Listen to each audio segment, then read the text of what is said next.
The views and opinions expressed in this episode of Tell Me About Your Book are those of the guests and do not necessarily reflect the official policy or position of the show's host.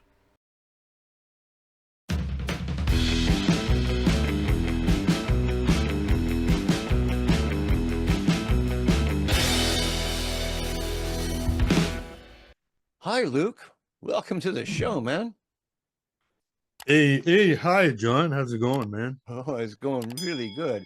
You know, I'm Right I'm on. so I'm so happy to have you on the show. You know, I read your book and then you contacted me. I'm honored to have you on the show. Absolutely honored. Uh, well, that's great, man. Like, You're right. hey, I'm also really happy I have this chance to speak with you today, too. Hmm. Excellent. Now, the other band members are also standing by. Let's see. I'm going to push a button here. There we go. And there's Saddam. Hello, how John? How are you? I've got some Yeah, video problems apparently. yeah. You're not coming through. I don't know what's the problem on your end. What do you think? I Because I don't mean, you know. know all about I this stuff. tested it all out yesterday, and it worked just fine. Yeah. Oh, I think How I much? might see the problem. I think I might see the problem. Okay. Looks like What's at going on? 10:18 last night, one Bartholomew Featherstone Hopperson was on my computer installing some video software, which I told him not to. Oh, well, So okay. there's your answer. All right. Well, let's get Bartholomew on here. Maybe he can clear that up for us. There we go. Bartholomew, nice to have you on the show.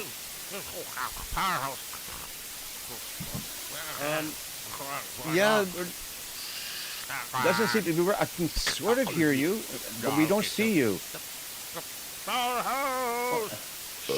Okay. All right. I'm gonna mute you just for now. I'm just gonna mute you.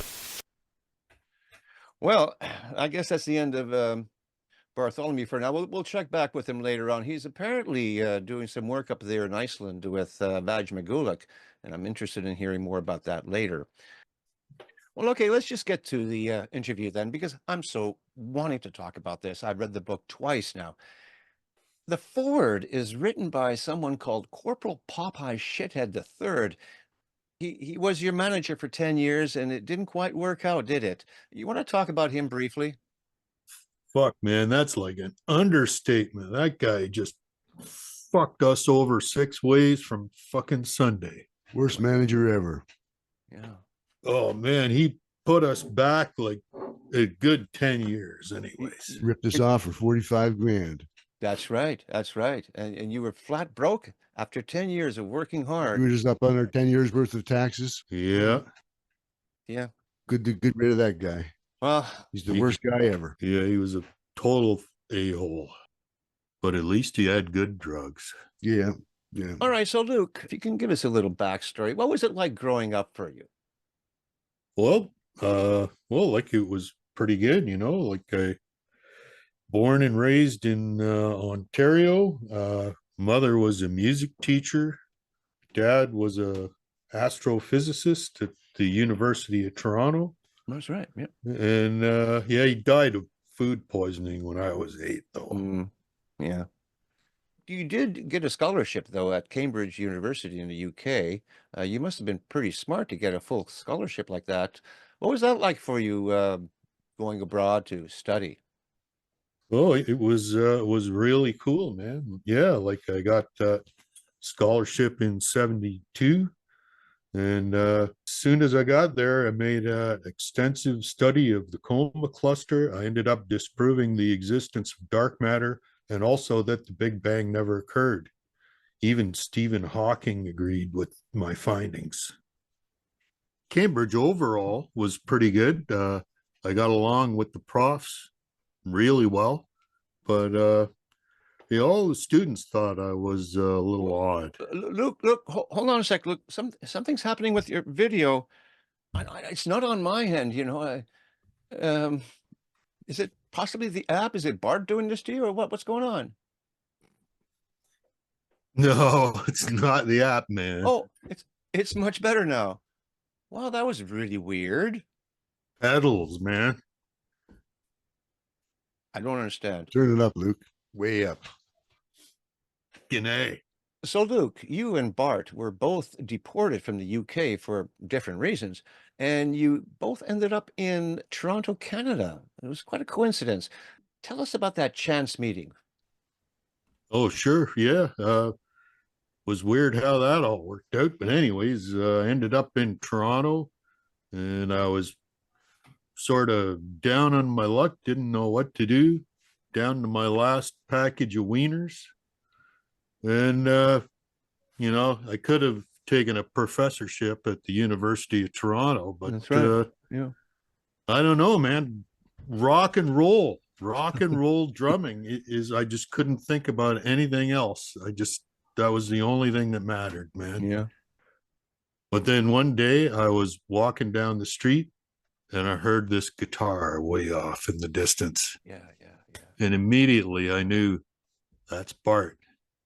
So I had to search all over going through a whole bunch of parks. And finally I found him.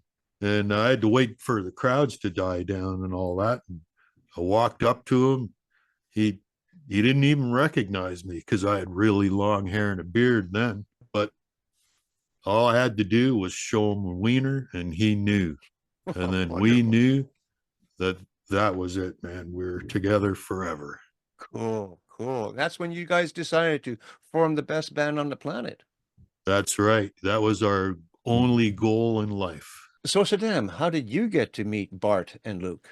It was a cold day in February, and I was hungry. I decided to go to the Lee Chang Diner. When I got there, they told me they serve food only after 4. That made me mad. But then I heard the best music coming from the second floor. So I went up, and there was Bart and Luke. I told them that I played bass guitar, and I had some really good weed. So I rolled each of us foot-long joints. They said they never tried footlongs before. So after we got high, we agreed to seal the deal. And that's how I came to be in the band. You guys didn't have a name. You couldn't figure out a name for your band for quite a while. It took you several months. And it has something to do with the Lee Chang Diner not paying their power bill. And one day you guys, you didn't have any power, and you guys need power, don't you? Yeah. Well, I said we should rehearse at my place because it had plenty of power. Yeah, it wasn't the kind of power that you might think it was. Turned out to be a whole bunch of car batteries wired up in series. Whatever, it worked. And the first time we tried to rehearse, the whole thing caught on fire. Yeah. And then the house caught on fire. And then all the houses in the block caught on fire. Jeez. Oh, Jesus yeah. Christ, we lost all our equipment and The police- wieners the police- and everything. Then the police grabbed me and they asked me my name, and I told them I was Saddam Smart. Okay, it's happening again. Something's wrong here. What? It's not on my end. Luke, is it Bart doing this to you or what? Oh, here, I'll get it. Oh, okay. Well, wow, that's so weird. I don't know what's going on. Well, let's get back to Powerhouse. Luke, you first met Bartholomew when you were on vacation in 1973, and he introduced you to LSD. That must have been a strange experience for you. Yeah, it sure was, for sure, because like I'd never taken any kind of drugs before, and it just seemed weird to go right from that to putting LSD on a wiener and putting it up your butt. Yeah, it is weird. I've never heard of anybody doing that. Bartholomew convinced you to do that? Well, he explained that it was better than putting a drop in your eye or on a sugar cube. He said it was it worked better and that you'd get high faster. Interesting. Yeah, I did LSD once, but never again because it made me into a permanent state of flashback at the time. It took me years and years to perfect the formula to get rid of them. Now, it was in those 10 years with Popeye Shithead as being your manager that you guys actually recorded your hit song Cocaine. And you also met someone called Andrew, the crazy Hungarian engineer. And he became really good friends with you guys. Good morning, Andrew. Hello. Oh, he sure did, man. Yeah, like he inspired me for sure. because I always had these ideas about production that no one else had ever thought of before. Mm-hmm. And Andrew, he allowed me to try them all out in the studio. Yeah. And Yeah, the rest is history. Well, I encourage people to download that song and listen to that song because the production value of that, especially near the end of the song, some of the sounds that you came up with was brilliant. No one has ever thought of any of that stuff Absolutely, ever. absolutely. It's one of my favorite songs. Andrew punched it in at the right time and out at the right time. He did. Yeah. The only thing is, John, Andrew never got my bass sounding tinny enough. So Luke and I developed a pedal called the Tin Booster 2. Yeah, it's a good pedal. One of the best pedals you can get. Another thing about that 10 years with Shithead is that you guys actually did a cross Canada tour, but they were all in psychiatric hospitals, which is kind of odd. And I remember reading in your book something happened in Thunder Bay where the doctors there admitted Bartholomew thinking he was, not in his right mind, and you put him in a straitjacket. Tell us about what happened then, Luke. Yeah, we didn't know what to do at first, but that's the one and only time that Popeye shithead guy came through, did the right thing. He threatened the psychiatric hospital with a lawsuit, and then they let Bart go. That's a good thing. That's the only thing he done. Yeah. That was the insanity tour, I think he's talking about. Right. Yeah, the psychiatric hospital tour. So after your contract with Popeye Shithead was over, you guys became independent artists. That's when you met this fellow called William B. Victim Schumfelmeyer. Rather interesting fellow. Tell us about that meeting. Oh, yeah, he sure was. We arranged to have that initial meeting. Neither of us had actually met each other. And it was history when that night when he came over to knock on our door. You guys got any rolling papers? Yeah, but I brought a little bit of personal over. If you want to smoke a joint, man. That was it, man. Yeah, we knew right then. He was the man. He was the man. This event was captured on a documentary film. I've seen that film several times. It's brilliant, and I encourage you viewers to check that film out. Absolutely. Tell us about what happened later on when you guys actually did the music. There's some very strange things that took place. What happened there? Well, William, he is excellent keyboard player, man. Like best I've ever seen. But he did lack a little in technical skills to do modifications of your instrument while playing, while on the fly. He needed some coaching. But you were able to repair his keyboard. Put it back into shape. Oh, yeah, easy. My mother could do that, and she's dead. Now, I'm going to bring you back briefly to the time when you were still with Popeye Shithead. I know you don't like talking about him, but you did end up doing a tour of the Maldives, and you guys were there for almost a year. And you met someone who became a semi-permanent member of your band who went by the name Mabutu. Oh, I don't like that guy. Oh yeah, all right. He was okay. He was all right. You wouldn't want to go to dinner with him. Why don't you like him, Saddam? Quite frankly, he's a cannibal. The man's a cannibal. He liked barbecue sauce. Oh. And he would spill it on hold up. all down his face all the time. Nothing weird about that, man. What's going on here? No. I have reason to believe he ate people, John. Okay, something's happening. What's going on here? We're getting that problem again. You say you fixed it last time. Are you in control of that in some way, Luke? What are you doing over there? I want to announce that tonight is the inaugural night where I'm field testing the Warmwater video special effects pedal. And I wish I could see it. Demonstrating it right now. Oh my goodness. Look at the that. Multitude of uses and applications. Wow. Oh, that's a good one. That's a good one. Wow. I've never seen anything. You're affecting my video too. I don't know how you're doing this. You're a genius, Luke. That's really quite something. Oh boy. I would like to get a hold of that. Is that Is that pedal going to be on the market soon, anytime? It's just in the experimental stage right now, but we expect that within the next 6 months it'll be available to the public. Wow, very impressive. And you know what it makes me think of? I mean, you are a master at doing audio production that no one's ever heard of before. Are That's you right. thinking of moving in that direction, same principle, but in video? Exactly, John. Absolutely. Yeah. Brilliant. Yeah. I've been devoting a lot of my time to this recently, and I'm getting to the stage where the payoff is now becoming really obvious. Excellent. I like the effects. We'll try to hold it back for now, and we'll continue on with our interview regardless. All right. Now, I saw you guys performed at the Big Bop, 1991, if I'm not mistaken. Oh, right. Yeah, that was our benefit concert for Brian Campbell, Mm-hmm.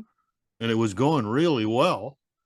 But then Saddam stormed off the stage at the fourth song.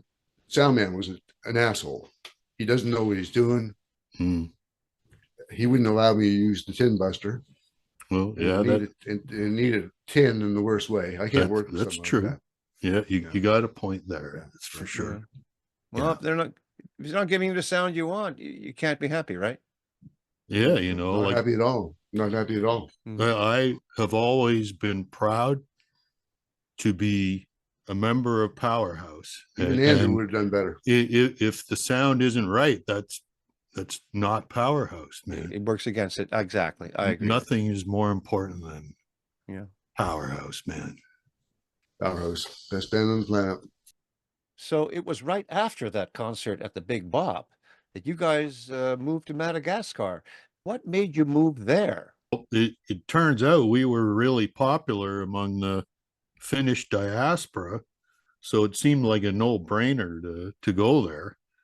But it worked out. We had to sell all our equipment and everything just to afford to go over. Because our lovely manager made us lose all our money and sued us for rights for cocaine, achy breaky heart, and all sorts of other things. Fucking shithead guy. He ruined our lives. And yet Popeye Shithead wrote the foreword to your book, Luke. I found that to be quite odd. Yeah, it was a kind of a surprise to us too that he ended up writing the foreword. So I guess he must still be alive somewhere. Yeah. I have no idea what he's doing. I think we got the last laugh there because it's my understanding he never got paid for that forward. And he isn't going to either. No, that's for sure. Yeah, it was a little surprised that the publisher asked him to do that, but fuck, we didn't know. Oh. The book starts off kind of weird, you know, with him putting down the band, telling the reader to put this book down. Don't read this book. It's a terrible book. You didn't mind that. Well, coming from him, what do you expect? Yeah, what can you expect from a shithead? So one of the first people that you met in Madagascar was some guy called Bob. Oh, right. Yeah. Bob, he's a good guy, man. Although it's not his real name. Like, you could never pronounce his name. I don't think he can even pronounce what his real name is. I came close once, I think. But yeah, he was a good shit though, because he was really keen on audio engineering, and he was an excellent student. I taught him everything that I know. So when you were in Madagascar, things were seemingly going fine, except you guys didn't have any equipment. But then Bob, he introduced you to a special person. Who was that?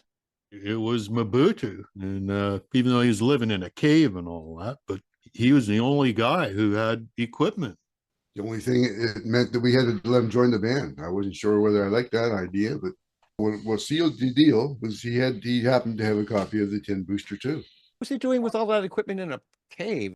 It seems that every band he worked with in the past, that everybody in the band would disappear after a while, and so he would just take their equipment. The equipment would just wind up in his cave. Yeah. He had all this extra stuff.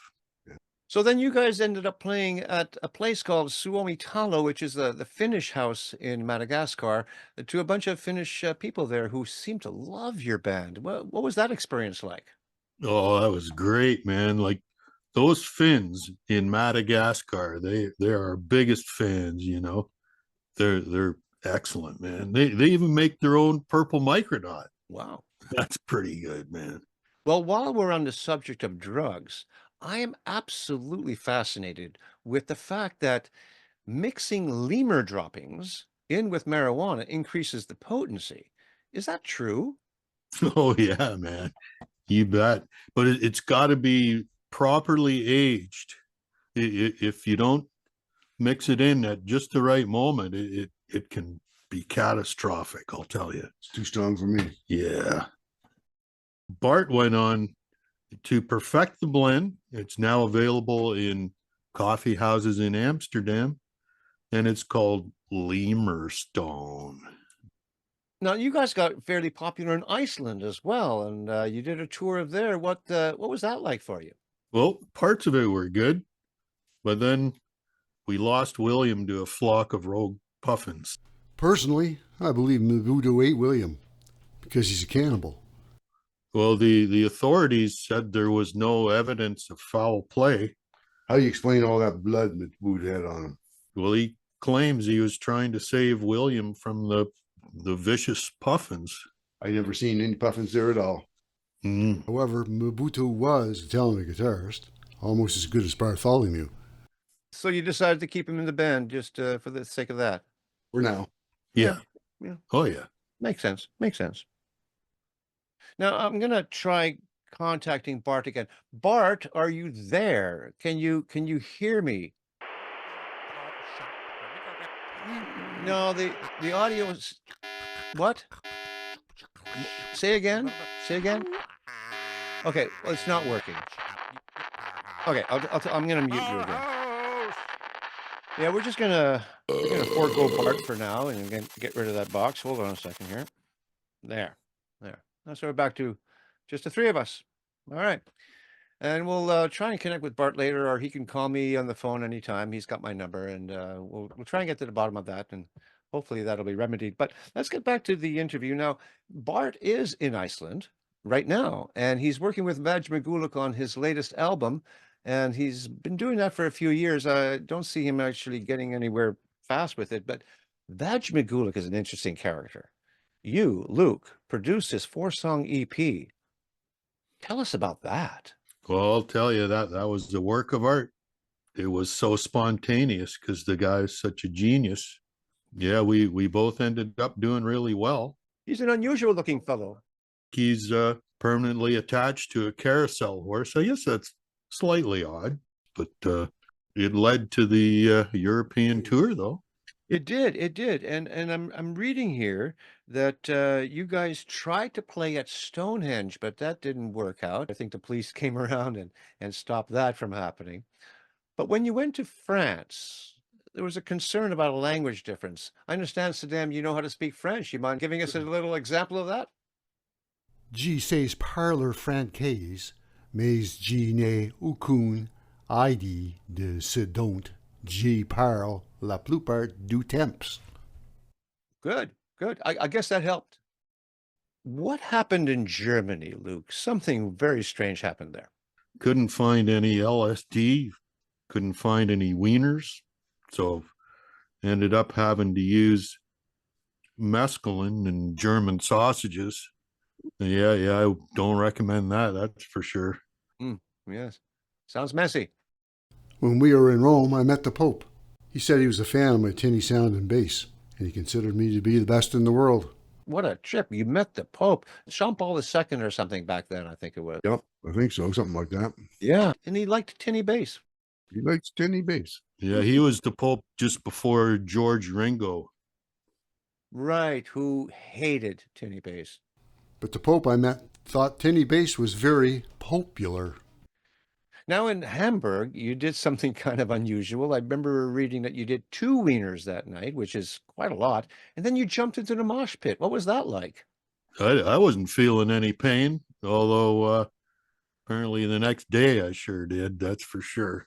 It's a good thing we rescued you. I had to pull them out. They would have made Hamburg out of them.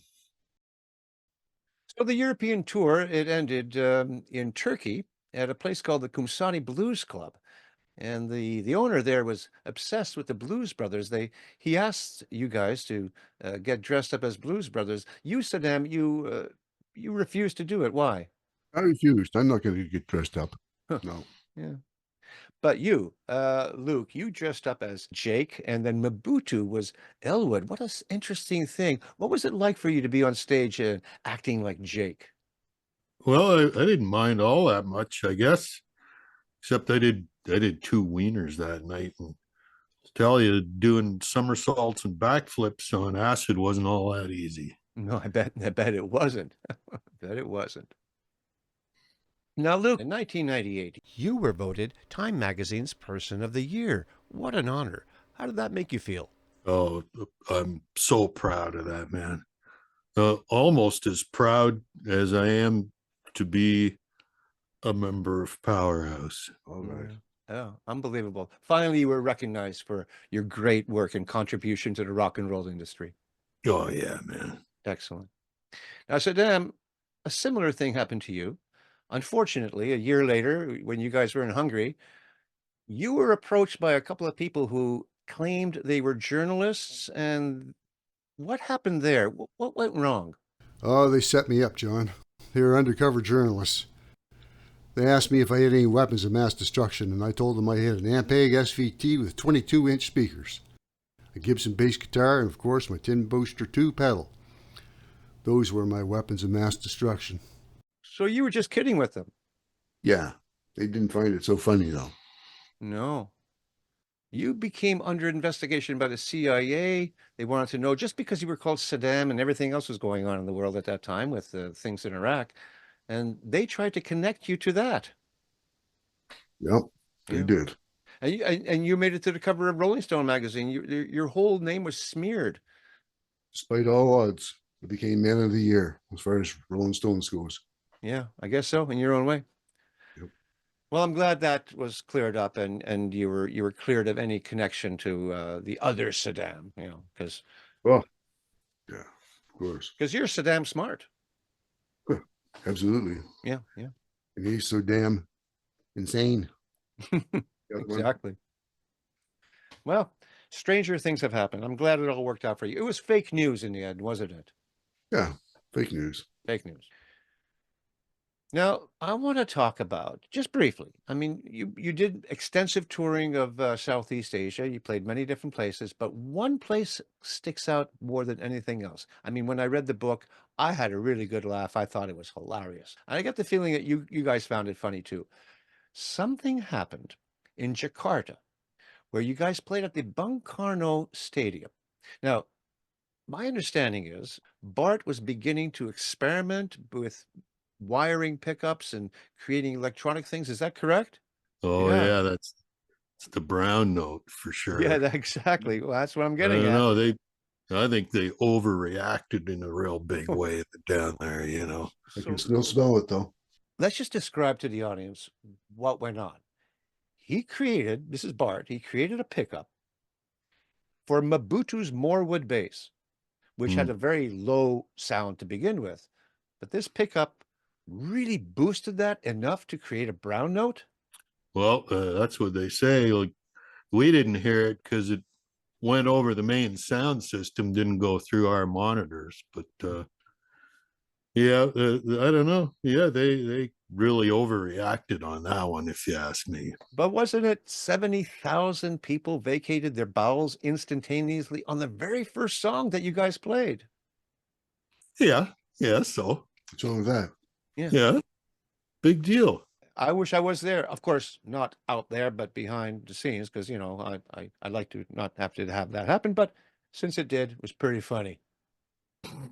Oh, yeah, man. Absolutely.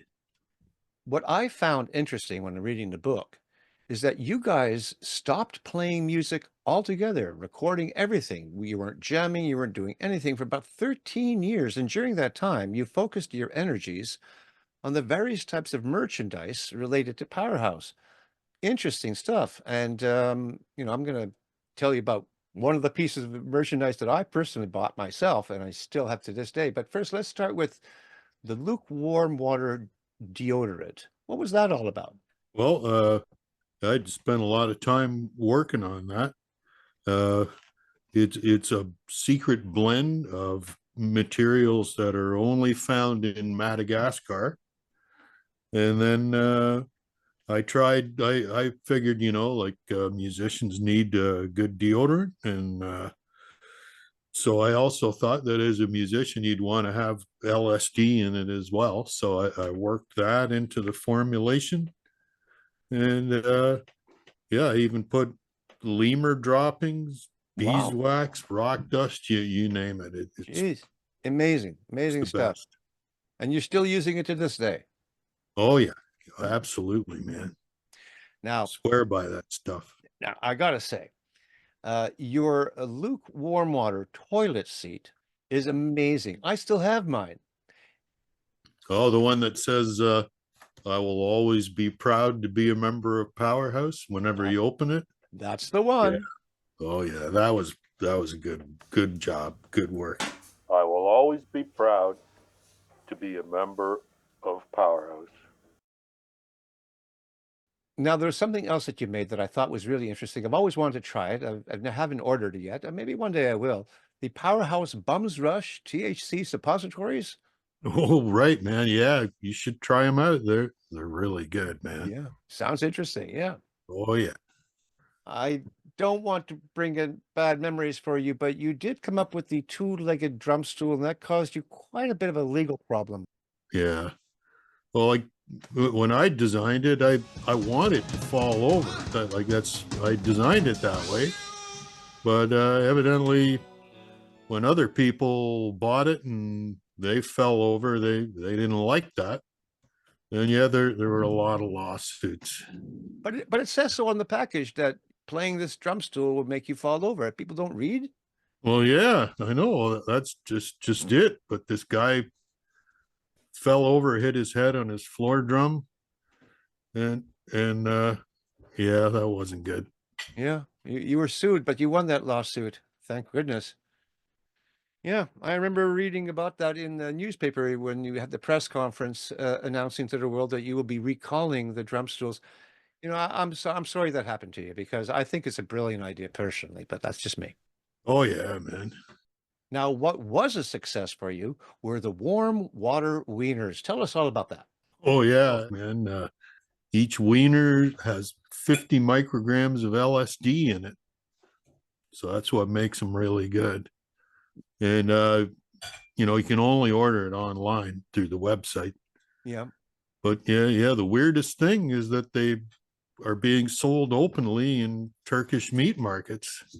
Yeah, that is weird. I mean, the drugs are very illegal in Turkey. I guess they misunderstood what it meant. I mean, you have to read the book. I know the reason why it's for sale there, and we'll just leave it at that. We'll tease the audience.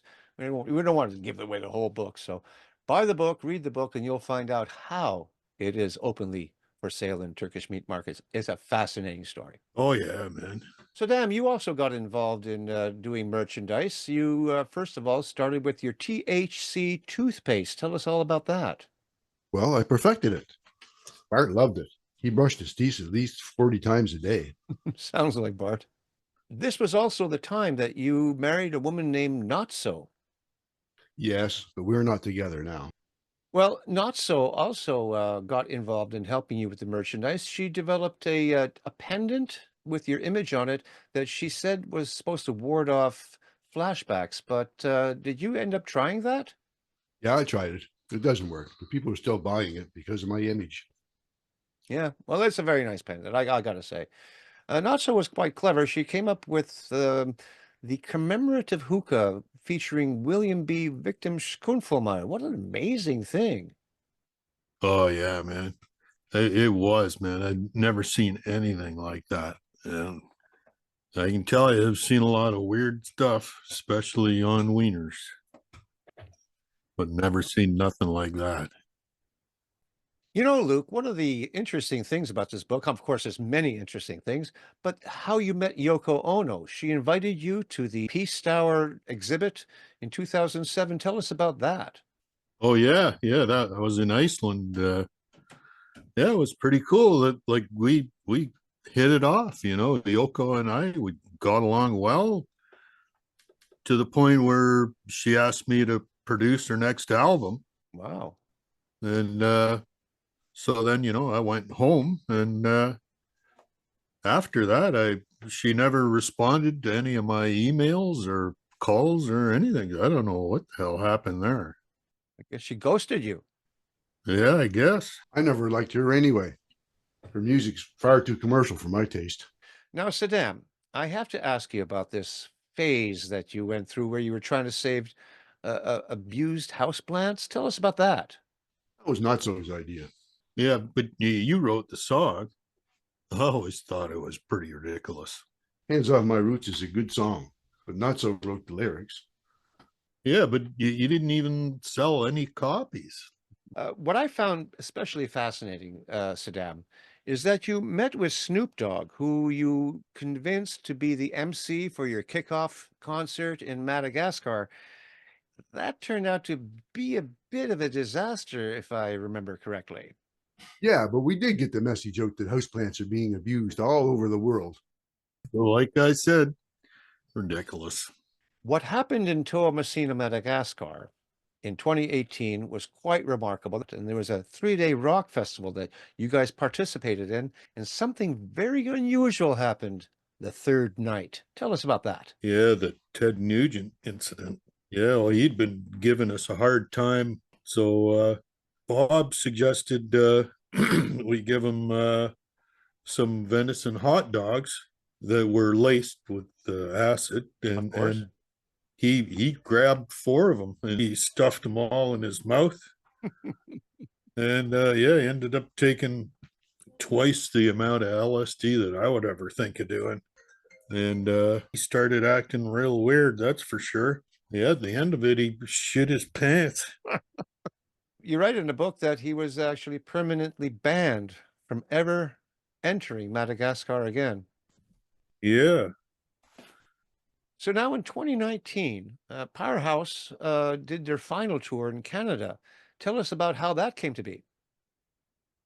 Well, yeah, Justin Trudeau himself contacted us and asked us directly to do the tour. So yeah, that's Powerhouse is illegal in Prince Edward Island, but for some reason, they really hate us in Saskatchewan too. So now, Saddam, I have to ask you, that thing that happened in Banff, tell us about that. I always wanted to check out the hot springs in Banff and finally had a chance. So I smoked 3-foot-long joints before I jumped in, and then I couldn't get out no matter how hard I tried. Bart and Luke tried to help me, but it didn't work. yeah, we had to call animal rescue. Yeah, they used a dolphin sling to get him out of the pool. That must have been a weird experience. It sure was, John. Now, the end of the tour was in Vancouver, and you guys were playing at a place called Funky Winker Beans, but something happened, Luke. Tell us what happened. Oh yeah, like Bartholomew grabbed his crotch while in the middle of a song, and the owner of the bar was offended by that, so we got kicked out, and they didn't even pay us for the show. The owner of the bar was a complete asshole. Bart was simply acting out the lyrics of the song Heroes. It was quite appropriate, in my opinion. Well, let's talk about COVID-19. It affected everybody in this world, and I'm curious, how did it affect Powerhouse? Well, I came up with the idea of mega, which means make everything great again. But too many people sided with the Chinese, so it didn't work. We all had to wear masks, and we couldn't get a gig anywhere. Having to wear masks made smoking joints virtually impossible. Yeah. And I couldn't find any wieners anywhere because of something called the supply chain or whatever that is. But I was able to score some liquid LSD for Bob. Great guy. Yeah. So I soaked my mask in it, and it worked. I wore the same mask for over a year, so it wasn't a complete loss. Now, we're getting close to the end of this conversation, and before we do, I have to mention what happened in Seattle, Washington in 2022. You guys were asked to perform on a radio show called Ear to the Ground, hosted by Toby Fox at KRAP FM. Yeah. You played in front of a live studio audience. Yeah. Yeah, and they voted for you guys to play the song Tainted Love, the soft cell version. I know, and I hope I'm not making you feel really bad about this. Mhm. Actually, John, just thinking about it makes me want to throw up. Well, Powerhouse is a professional band, Yes, it is. and we performed it just for that reason.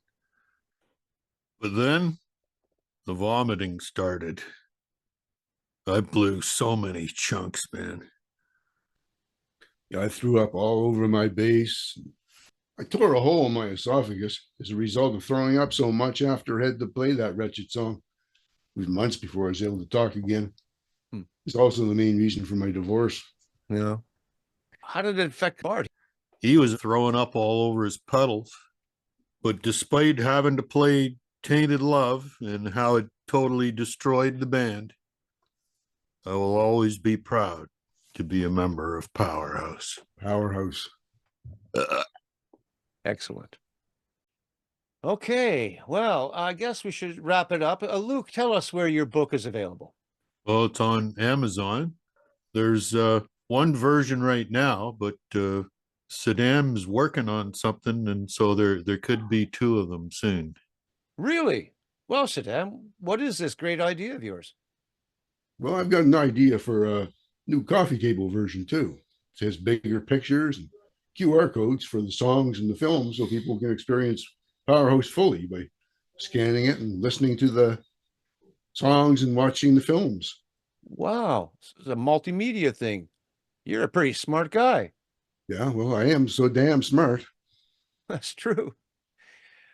Well, okay. I knew I was going to enjoy this. I'm really glad I had at least the two of you on. I don't know what happened to Bart. I guess he's gone. We'll have to, call him later on, find out what happened. I want to thank you both for being on the show. Luke, is a fabulous book, and I hope that people buy it. And it's been a pleasure to have you on. And anytime you write another book in the future, I would love to have you back again. Again, thank you for being on the show. Oh, well, thank you very much, John. Really enjoyed the opportunity to do this for sure. Thanks, Saddam. Thanks, John. All right. We'll always be proud to be a member of Powerhouse. Exactly. Take care.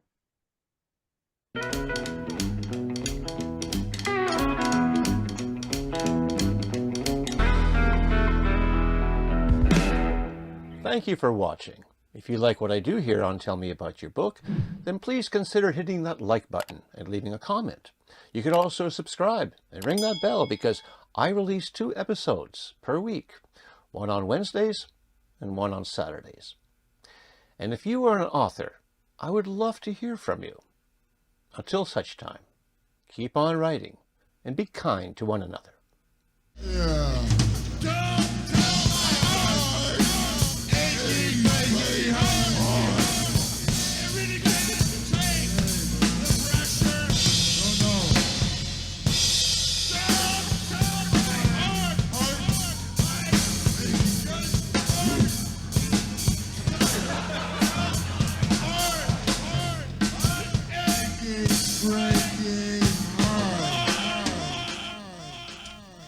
Thank you.